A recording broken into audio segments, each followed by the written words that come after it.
With how big and detailed Rockstar make their GTA stories, you might wonder why do some characters get so much potential only to have it completely wasted with no real explanation. In this video, we're gonna talk about the characters that Rockstar did dirty across the GTA series.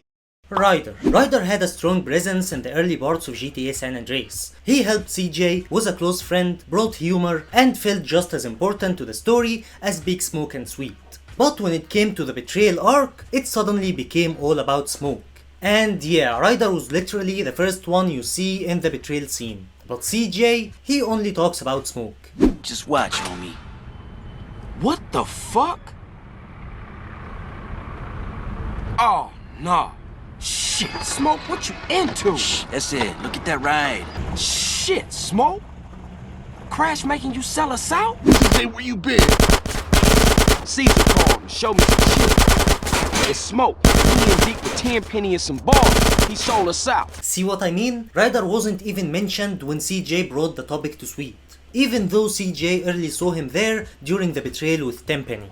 The first time CJ actually acknowledges Ryder's betrayal is much later, during the mission with Caesar when they spy on the Bolas and Loco Syndicate deal.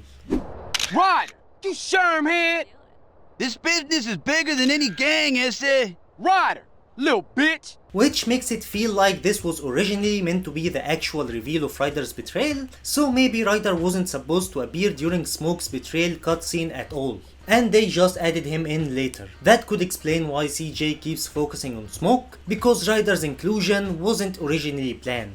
I'm not really sure though. Either way, Rockstar completely rushed Ryder's betrayal. Even his death was disappointing. No cutscene, no closure, just a quick boot explosion in the gameplay, and that's it. No last words, no insights into his motivations, nothing. Just shouting and saying that he's a genius. I'm a motherfucking genius. He believes that for some reason. And that's really sad, considering how much banter and chemistry Ryder had with CJ earlier in the game. He had the same amount of screen time as Big Smoke and Sweet in the beginning, but once the betrayal hit, Rockstar treated him like an afterthought. Meanwhile, Smoke suddenly became the entire focus. Ray Boccino. Ray Boccino is probably the most character Rockstar did dirty, since he was featured in GTA IV and the Lost and Damned DLC. And somehow they did him dirty on both.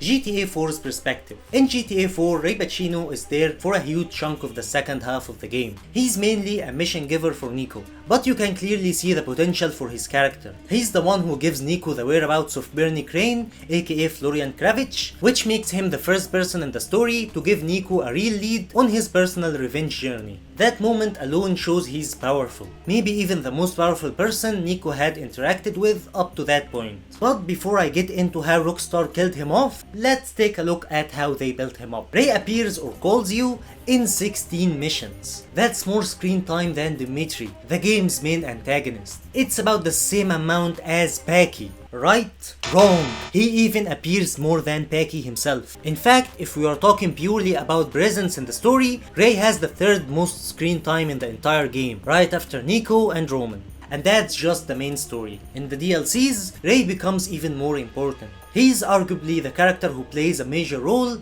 across all the stories in GTA 4's universe. In Nico's story, he starts the whole diamond situation, gives him Florian's location, and introduces him to Jimmy Pagarino, and we know the rest. In the Lost and Damned, he brings the Lost MC into the diamond mess, and when they betray him, he retaliates hard, sparkling a war that ends their presence in Alderney. In the Ballad of Gay Tony, Ray is the one who steals diamonds from Gay Tony. That theft is what sends Louise spiraling into trouble with the Enchilatis and Bulgari. All this, and he doesn't even physically appear in the Ballad of Gay Tony, yet his actions drive the plot.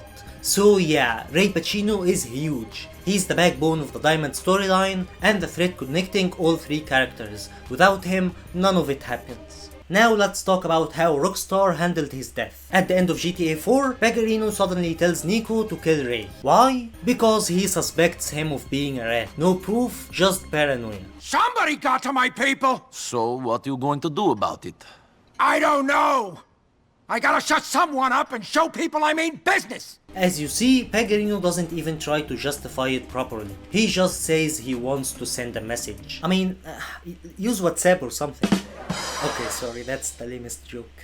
Nico, I've been thinking about it, and I want you to pay our friend Ray a visit. Give him a message from me. If that's your decision, Mr. Pecorino, it's done. And for some reason, Nico agrees to do it, even though he had a solid relationship with Ray Boccino. Ray helped him, treated him with some level of respect, and even gave him the lead on Florian. Meanwhile, Pecorino, the guy Nico barely respects, constantly mocks and never takes seriously, is the one giving the order. So why didn't even Nico hesitate? I don't know. But anyway, was his death executed properly? Not at all. Even the way he goes out feels completely rushed. There is no dramatic build-up, no emotional weight, not even a proper cutscene like the ones we got for Faustin or Dimitri. You just drive there, find him in a car surrounded by bodyguards, kill him, and that's it. No final words, no confrontation, no closure. Ray doesn't even get a chance to call out Nico for betraying him. The game spends hours building Ray up, giving him tons of screen time and importance, only to kill him off like he was just another side mission target. It honestly feels like Rockstar completely forgot how big they made him. Stop! If you like the video so far, don't forget to hit the like and subscribe. Thanks a lot for Spidey for being the only member of the channel, because this kind of support really helps the channel. Thank you all for watching so far, and let's continue. Ray Boccino in The Lost and Damned. Same thing happened in The Lost and Damned. Ray starts off as just another task giver for Johnny, but later in the story he becomes the main antagonist. After Johnny decides to steal Ray's money from the diamond deal and keep it for the Lost MC, Ray strikes back hard. He sends hitmen after them, gets Jim killed, and basically destroys the Lost MC. At that point, Ray isn't just a shady contact, he's the villain of Johnny's story. And Johnny had every reason to kill him. Even if Johnny is technically in the wrong here, Ray became his enemy, so it would have made sense and felt right if Johnny was the one to take him out. But instead, we got this. But listen, your friend, Ray, don't worry about him. Why not? Apparently he and a lot of his associates under some serious observation and in the process of imploding. They'll either be dead or inside within a month or so. Best thing you can do? Stay away from him. Yeah, that's the last time we hear of Ray in The Lost and Damned. Despite all that build-up, he gets killed off screen by Nico in the main game, a character who has no personal reason to kill him. It was a huge missed opportunity, and honestly, it just makes Ray's death feel even more meaningless. So that's twice now. Ray was built up in two different storylines, and in both cases, Rockstar just threw him away. Jim. Another character Rockstar completely did dirty was Jim Fitzgerald or something. Johnny's best friend in The Lost and Damned. He had a real impact on the story, a likable presence, and felt like one of the few people Johnny could actually trust. But right after escaping from Ray Boccino's wrath, Jim gets killed off screen. Now technically, his death happens in GTA IV, not The Lost and Damned. Nico is the one who kills him. But you might not even remember it clearly because Rockstar used a completely different face model for Jim back then. Not only did his appearance change, but his voice and personality felt totally different too. Shit! That's the cocksucker that Johnny ripped off for the diamond loot! Honestly, it's weird that Rockstar chose to make that guy Johnny's best friend in the first place, knowing they already used him in a throwaway mission in GTA IV. Again, they built Jim up just to kill him off screen. And to be honest, in a way, I get it. I actually appreciate how the stories in GTA IV's universe all connected. Some moments only make full sense once you play the other games, and that's pretty cool. But at the same time, I can't help but feel like the Lost and Damned story suffered because of this. Especially because two major characters were killed off screen. It makes their exits feel sudden, and as a result, parts of the story feel like they're just missing. Now I didn't mind Luis killing Bulgarin, Nico's enemy, since the character wasn't given much build up in GTA 4 anyway. Same with Rocco. He gets killed by Michael despite being Luis's enemy. But the Ballad of Gay Tony already gave him a decent closure by letting us know about him fleeing the country. But with The Lost and Damned, it's different. You are left with this weird feeling that the story is incomplete. Ray Boccino and Jim were central to Johnny's journey, and they both just vanished without a satisfying payoff, and that hurts what could have been a much stronger, more impactful story. Hernandez. Another character that wasn't utilized well is Officer Hernandez. His whole character was supposed to revolve around the inner conflict of a dirty cop, someone caught between doing the right thing and staying loyal to corrupt officers like Tenpenny and Pulaski. The conflict was set up well in the introduction video, but once the actual game starts, it's barely touched on. In fact, every cutscene that includes Hernandez would pretty much play out the same without him. Then he gets killed suddenly by Tenpenny for allegedly snitching, even though we never see any real proof. Worse yet, if you didn't see the game's introduction video, which isn't part of the game actually, you'd barely even understand who Hernandez really was. So in the end, Rockstar built the foundation for a complex, conflicted character and then just did nothing with it. Johnny Klebitz. And yeah, even before GTA V. Johnny Klebitz's character was originally built around avoiding unnecessary conflict. From the very start of The Lost and Damned, he's shown as the voice of reason, the guy who opposes Billy's reckless decisions and doesn't want the Lost MC dragged into a war with the Angels of Death for no reason. Listen, Billy, they were pissed and they had a reason. Your bike chopped that girl's leg off. You put Joe John's nephew in a coma. The deadbeats kept the bike, and we needed the money. We do well, man, but it's time to be smart. But then suddenly he's okay with stealing Ray Boccino's money? And not just that, he doesn't even plan the betrayal properly. He didn't even know that the deal will go wrong.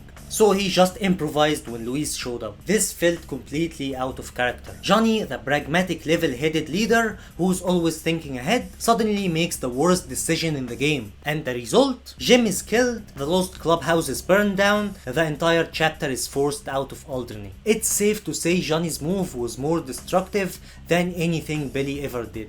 Now I get it, they had to include this because it already happened in GTA IV. But if that's the case, they should have built Johnny's character differently from the start to make that betrayal believable. As it stands, it clashes with the very core of who he was. The smart one, the strategist, the guy who didn't want a war. And to make things worse, they absolutely butchered him in GTA V. I get it, people change, addiction happens, but none of that was earned or developed. They made Johnny a junkie out of nowhere, just to make Trevor look more badass, I think. And yeah, Trevor is intimidating, but imagine how much more powerful that scene would have been if he went up against Johnny at his prime. A real clash between two fan favorite characters. That could end with Johnny's death in the end, I wouldn't even mind that. That would have been a sad moment, but it's gonna be real impactful. Instead, we get Johnny showing up looking weak, broken, and nothing like the Liberty City Johnny we knew. And he gets killed immediately like a joke.